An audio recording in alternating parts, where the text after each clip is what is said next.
ऐ मेरे सांवरे तू बता रास्ता,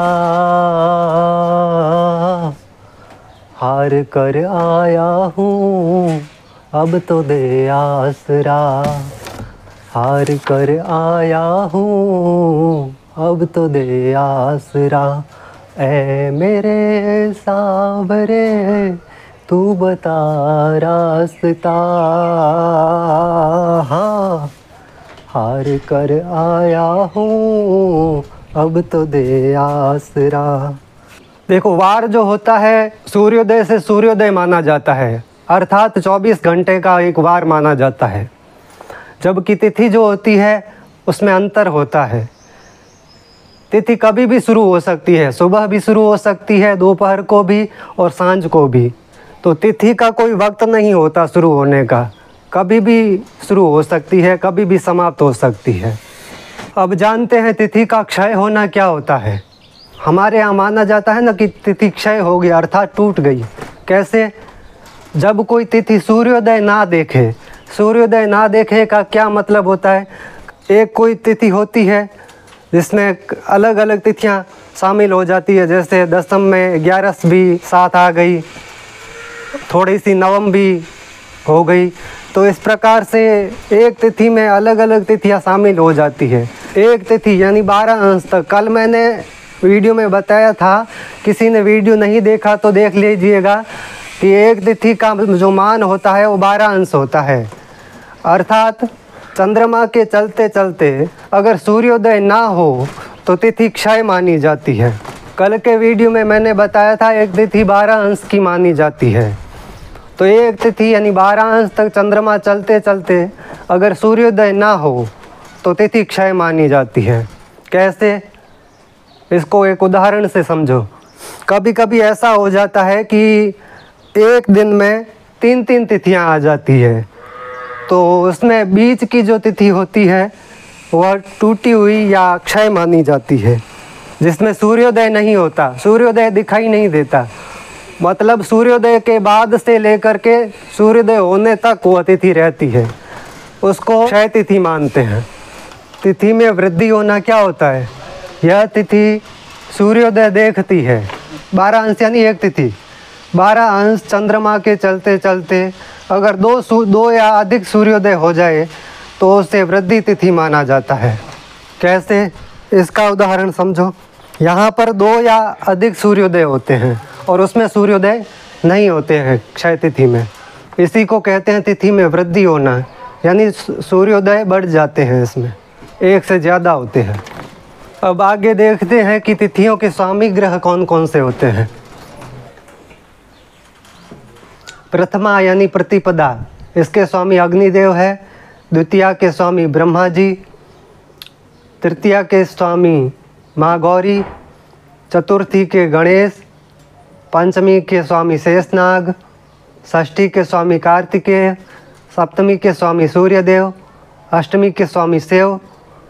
नवमी के स्वामी माँ दुर्गा। दशमी के स्वामी काल या यम। एकादशी के स्वामी विश्वदेव। द्वादशी के स्वामी विष्णुदेव। त्रयोदशी के स्वामी कामदेव।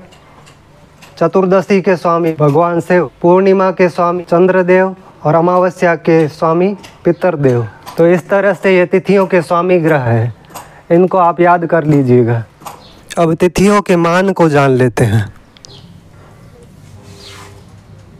ये तिथियों के मान है जिनकी बात मैंने कल की कक्षा में की थी कि 0 से लेकर 12 अंश एकम है, 12 से 24 अंश तक द्वितीया है, 24 से 36 तक तृतीया है। इस तरह से 12 का पहाड़ा बोलते रहिएगा, आ जाएंगे। 168 से 156, 156 से 144, इस तरह से आप 12 का पहाड़ा घटते क्रम में कर दीजिए और वापस 12 से 0 तक आ जाएगा अमावस्या। ये कृष्ण पक्ष का निकल जाएगा। इधर शुक्ल पक्ष का है या पूर्णिमा तक और इधर कृष्ण पक्ष का है अमावस्या तक। इस तरह से तिथियों का ये मान है, याद कर लीजिएगा। आज की कक्षा में तिथियों का जो पोर्शन बचा हुआ है उसको पूरा कंप्लीट करना है। अब जानते हैं कि तिथियों की कौन कौन सी संज्ञा होती है।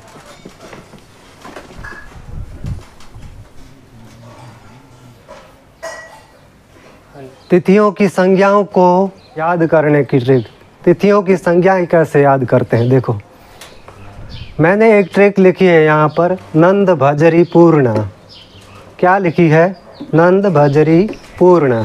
इसमें एक शब्द है नंद। नंद का अर्थ है नंदा, भ का अर्थ है भद्रा, ज का अर्थ है जया, री का अर्थ है रिक्ता और पूर्णा का अर्थ है पूनम, पूर्णा।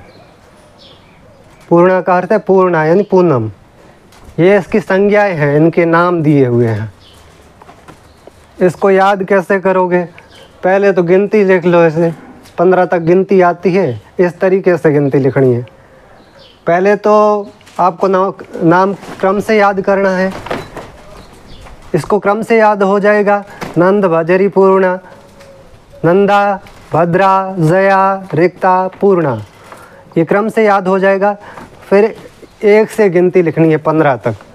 1 2 3 4 5 6 7 8 9 10 11 12 13 14 15। एकम यानी प्रतिपदा, छठ ग्यारस, एकम छठ ग्यारस को नंदा संज्ञा होती है।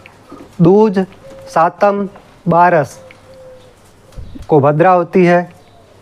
तृतीया अष्टमी तेरस इसको जया होती है।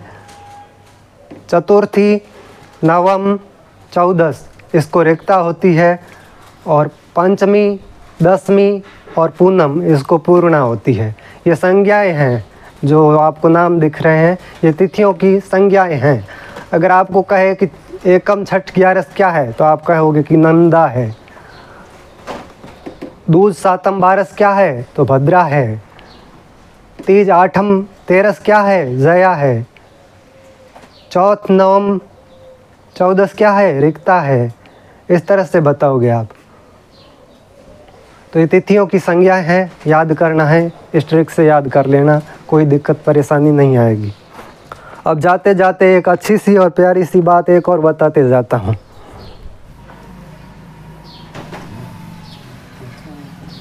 अमावस्या तिथि के 3 भेद होते हैं। पहला भेद होता है सीनी वाली, दूसरा है दर्श और तीसरा है कुहू। ये क्या होते हैं देखो। सीनी वाली का मतलब होता है जो प्रातः से लेकर रात्रि तक रहती है अमावस्या, जो प्रातः शुरू हुई और रात्रि तक रही, उसको कहते हैं सीनी वाली। दर्श का क्या मतलब है? दर्श कहते हैं चतुर्दशी से विद, यानी जो अमावस्या आदि तो अमावस्या के दिन है और आदि उसमें चतुर्दशी आ रही है। और कुहू क्या होती है? जो प्रतिपदा से युक्त होती है, यानी एकम से युक्त होती है। आधा भाग एकम का होता है और आधा अमावस्या का। तो इसके 3 भेद होते हैं, जिसमें एकम का भाग इसमें शामिल होता है अमावस्या में। तो आज के वीडियो में साथियों इतना ही। फिर कल की क्लास में मिलते हैं, जिसमें हम पढ़ेंगे वार के बारे में। तिथि वार नक्षत्र योग करण ये पढ़ने हैं हमें, और तिथि हमारी कंप्लीट हो चुकी है। अब हम पढ़ेंगे वार। कल की कक्षा में हम वार पढ़ेंगे। कल की कक्षा प्रारंभ होने से पहले सभी ग्रुप्स में इस वीडियो को शेयर कर दो, लाइक आने दो और प्यार भरे कमेंट। कल फिर मिलेंगे नई कक्षा में, तब तक के लिए जय हिंद, राम राम।